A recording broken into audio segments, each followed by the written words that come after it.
good afternoon or morning or whatever time it is. It's noon, so I'm just loading hay. This bale looks a little rough. This one was kind of a whoopsie. I was coming across the approach over there and the spear popped through the top. I didn't have it on good enough. Lesson learned, lesson learned.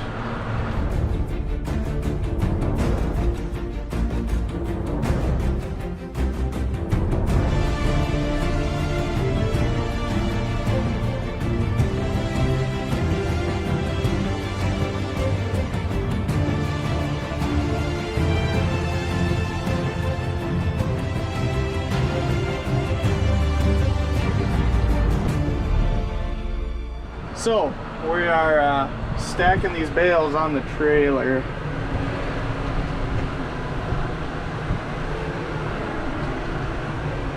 Getting them ready. These are going up north somewheres. I don't know how this one's gonna go over.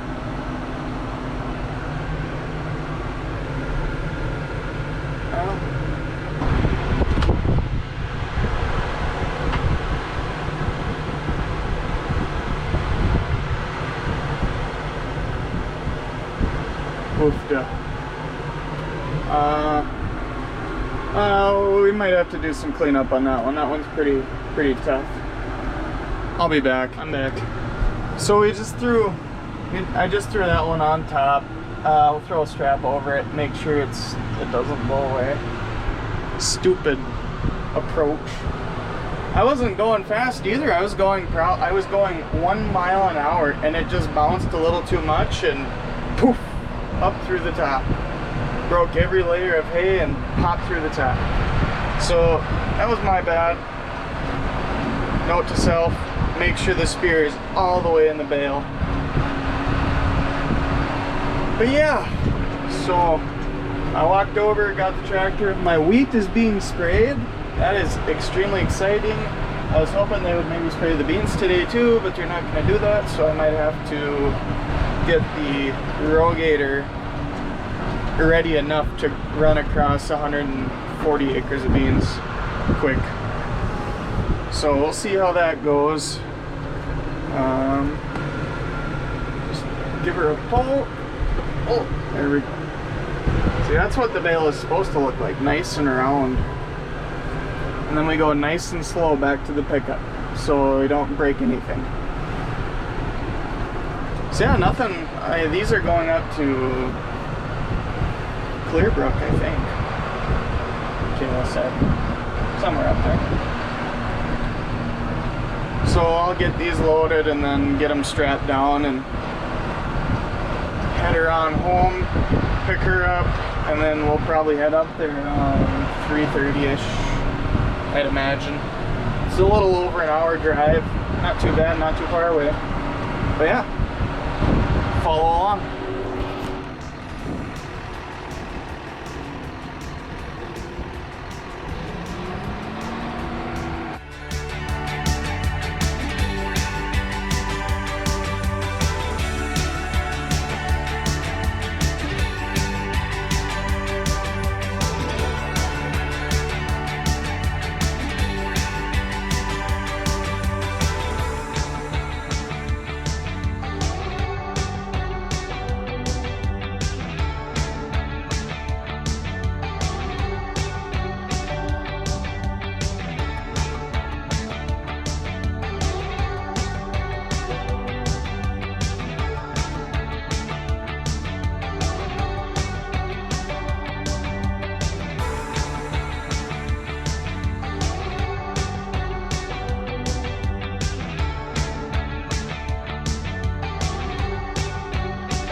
Alrighty. Now I'm headed down to the buffer strips to get that hay. It wasn't a terribly large amount of hay out there, but enough. So I think, I was wrong, I miscounted. We had 54 bales first cutting. So that was a good first cutting. Last year I think first cutting we had 55, but we didn't take a third cutting the year before that. And from what I understand, that matter makes up a good portion of your first cutting the next year, so. Had a really good first cutting this year. Otherwise last year we probably would have ended up with 15-20 bales like everybody else. So I think I have one more bale there to grab, and there's three baby bale. Have a baby bale there and a baby bale there. I sold them as one because they add up to probably 1,400 pounds. So I sold them as one. 2, 1, shift down. What I really like about this tractor versus the one I used last year was a John Deere 6603, a 2005 model or 6 model, I believe. Really nice tractor, worked really good for haying, but it only had, you know, the manual A, B, C, D gears and or ranges, and 1, 2, 3 and reverse, I believe. So it worked good, but it was always hard to find the right speed. And when you're running the PTO and you have to run that PTO at a certain speed, you have to have gears. And this one has gears. This one has a power shift, or I don't even know what it's called. It's got 5 ranges and then a 4-speed power shift in each range. It works really good. I loved it for raking and baling and loading. Loading, it's a phenomenal tractor. But I wasn't a huge fan for cutting for the hay bind. Oh my god. Because this post right here is right in my blind spot. But the nice thing about it for cutting versus the 6603 was the levers are right here, where the 6603 they were down there. And me being right-handed, it was really hard to turn and reach. But otherwise, this has been a fantastic hay tractor. And it's not my tractor, it's Grandpa's tractor. So been good, been really good. Good first cutting. It went really good, other than right at the end there. Tractor heated up a bit from baling. It was dusty. We got it back to the farm, crawled back to the farm and blew everything out, and it went right back to operating temperature, and life was good. Life was very good. So, alright, here we are. We're just about to the bale. Let's see if I can do this without getting into the field. I'm pretty sure I can, because it's not my field. Oh, there goes my phone. It's not my field, so I don't like running over stuff in it. There she is. Another thing I really like is this shuttle. Whee!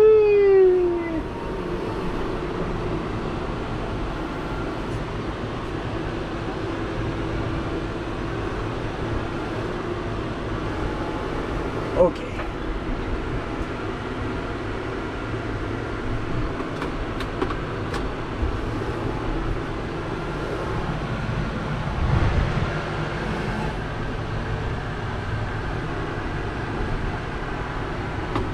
So I got that one a little cockeyed, so I'm gonna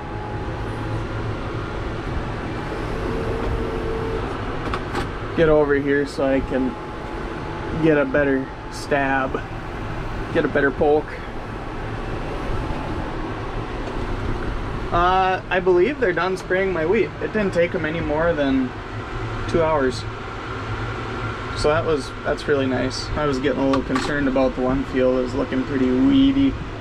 But it's done. Oh, please don't take off on me. I had that happen last year. Bale decided it wanted to go for a ride down into the creek.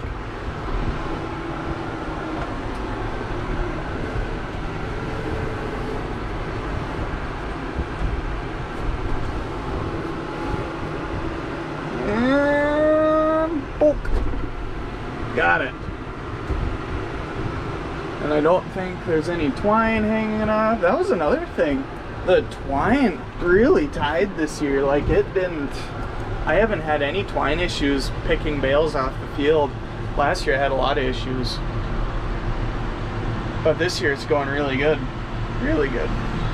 So, I'm gonna meander my way back to the farm here and get rid of this bale and come get the baby bale and then go get those 3, and then I'm done plucking bales off the field as far as I know, unless I forgot one. So yeah, I'll be back when something more exciting happens. Alright, I've finished plucking bales from the field. Now I'm just walking back to the first hay field to get my pickup. I'm just walking by the first field of wheat here. Or I should say that this is the first field that they sprayed. So what was out there was red root pigweed, water hemp, lamb's quarters, and some grass, some foxtail. So I would walk out there and show you, but he just sprayed. He just left here about a half hour ago. So what I had them spray was Husky Complete, which kills the water hemp and pigweed. And the reason it's called Husky Complete is because the complete is the grass control. So I could have sprayed just Husky, but then I wouldn't get any grass control. I would have gotten the broadleaf control, but I wouldn't have gotten the grass control. So the Husky Complete took care of the grasses and the broadleaves, and some Tilt. Tilt is a fungicide that protects the flag leaf of wheat as it comes up out of the sheath of the plant. Always, and it's pretty cheap. It's like $2 an acre to spray the fungicide on it, so why not do it? At least then you're protected. So like this wheat I'm not so much worried about because it doesn't have a history of fungus issues, but the wheat I have down the road has a long history of fungus issues. So that one was crucial to get fungicide on. And we will be doing a fungicide pass, probably with a little bit of insecticide in there. Take care of whatever bugs that are out there trying to eat the wheat. The problem we run into with, oh yeah, I smell it, wow. So the problem we run into with wheat is armyworms, caterpillars. They clip the heads of the wheat as it's ripening, and it tips those heads off. Kind of like sawflies out in North Dakota and Montana. And we run into that issue certain years. Haven't recently, knock on wood. We have not had that issue recently. So hoping that we don't have to spray it, but you know, we're probably due. Kind of the same with soybean aphids. We've been lucky the last, I have not sprayed insecticide for aphids since I started farming. So 5 years, we've been lucky. I had one year I came very, very close. So Highway 10 is about 35-ish, 40 miles that way. And 1 year, there was reports of aphids coming across Highway 10, and they were coming up here. And it was right at that point where the soybeans they might handle the aphids just fine, but they might not. And by God, as soon as aphids started showing up out here, the soybeans died. They ripened. They hit full maturity and they started dropping their leaves and drying out. So we got lucky that year. Got very lucky. But otherwise, I haven't had issues with that, with aphids. Now that I say that, I'll probably have issues with aphids. Oh, this is a longer walk than it feels like. The farm's right there. Maybe I'm just out of shape. Maybe I need to run more. No, I don't need to run more. But yeah, just thought I'd talk a little agronomy here. I went to school for agronomy, so I tend to have little nerd moments. But anyway, I'm gonna keep walking here. I'm almost there. I'm about 50 yards away from my pickup, and hopefully I can get out of the field. I was a little concerned when I pulled in that it would be too wet, but the ground is cracking a little bit, so I'm hoping I can get out. We'll see. Hey everyone, thanks for watching the video. It's actually a different day. I finished loading hay and we got that hay delivered, and got back home last night.